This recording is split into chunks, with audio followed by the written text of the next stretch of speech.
时间不够用，拖延症总是改不掉。你是否总觉得24小时根本不够用？明明知道重要的事情，却拖到最后一刻才开始，最终又陷入焦虑和自责。问题的根源是什么？稀缺这本书告诉我们，问题不在于时间的长短，而在于稀缺心态如何绑架了我们的思维和决策能力。稀缺不仅是资源的短缺，更是一种心理现象，影响我们对时间、精力甚至生活的掌控力。今天的解读会帮助你理解为什么总觉得时间不够用，拖延症的真正原因是什么，如何用科学方法摆脱稀缺思维，让生活更高效、更有掌控感。书籍核心内容解读：一、稀缺如何让我们觉得时间不够用？稀缺不仅存在于金钱的短缺，还包括时间、精力、注意力等无形资源。当你觉得时间不够用时，大脑会自动进入稀缺模式，聚焦于眼前的任务，而忽略了全局。结果是什么？拖延与焦虑。为了逃避繁重任务，我们选择短期愉悦，推迟重要事项。忙碌但低效，你忙着救火，却没有时间思考如何避免下次再陷入困境。二、拖延症的根本原因是什么？拖延症并非只是懒惰。书中指出，稀缺导致的带宽窄化是主要原因。当你资源有限时，大脑为了节省带宽，会把难而重要的任务推后，转而选择简单或及时满足的事情。案例：学生为了应付即将到来的考试，前一天突击学习，却忽略了长期计划。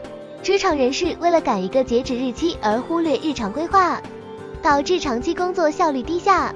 稀缺心态让人陷入短视，越拖延压力越大，最终进入恶性循环。三、稀缺心态对生活的全方位影响。稀缺的影响不仅限于个人时间管理，还会波及生活中的多个方面。一、决策质量下降。你可能因为带宽不足而做出仓促的决定，比如投资失败或错失机会。二、压力与健康恶化。长期处于稀缺心态会导致压力激增，影响身体健康和人际关系。三、生活满意度下降。稀缺让人过于聚焦短期问题，而忽略了长期幸福感的追求。四、如何打破稀缺心态，重获时间与精力？方法一、优先管理带宽。时间管理的关键不在于如何挤出更多时间，而在于释放大脑带宽，分清轻重缓急，使用4象限法则，优先处理重要但不紧急的任务，减少分心，关掉无用的通知，设置专注时段，让大脑有更多空间思考。方法二、小步骤克服拖延症。拖延症的核心在于启动难。书中建议通过微小任务法打破僵局，将大任务分解为5分钟的微任务，比如写第一段或列出计划，提前奖励自己，比如完成30分钟任务后享受一杯咖啡。方法三、重视缓冲时间。稀缺会让我们低估完成任务所需的时间，增加缓冲时间能有效避免焦虑。提前30分钟到达重要会议，为突发状况留出余地，在日程安排中留出空白时段，用于休息或应对意外任务。方法四、建立长期视角。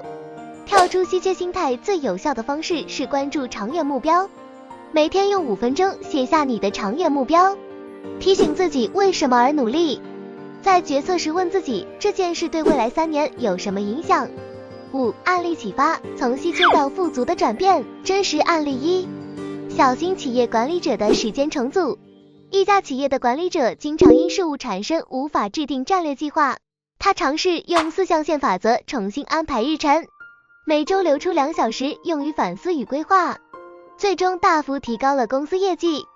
真实案例二：大学生克服拖延症的日常训练。一名学生因长期拖延影响成绩，开始尝试微小任务法，每天只写50字的论文起步，结果1个月后完成了整个论文，还形成了稳定的学习习惯。结尾总结：稀缺不仅揭示了稀缺心态对时间、精力和生活的深远影响，更提供了实用的方法，帮助我们跳出忙碌与拖延的困境。如果你也总觉得时间不够用，或者拖延症让你难以实现目标，这本书将是你改变现状的第一步。订阅频道，书中有路 ，Read to Lead， 每天为你推荐一本经典好书。无论是提升自己、教育孩子，还是赠送朋友，总有一本适合你。与我们一起开启阅读之旅，找到通往更好生活的道路。记得点赞关注哦。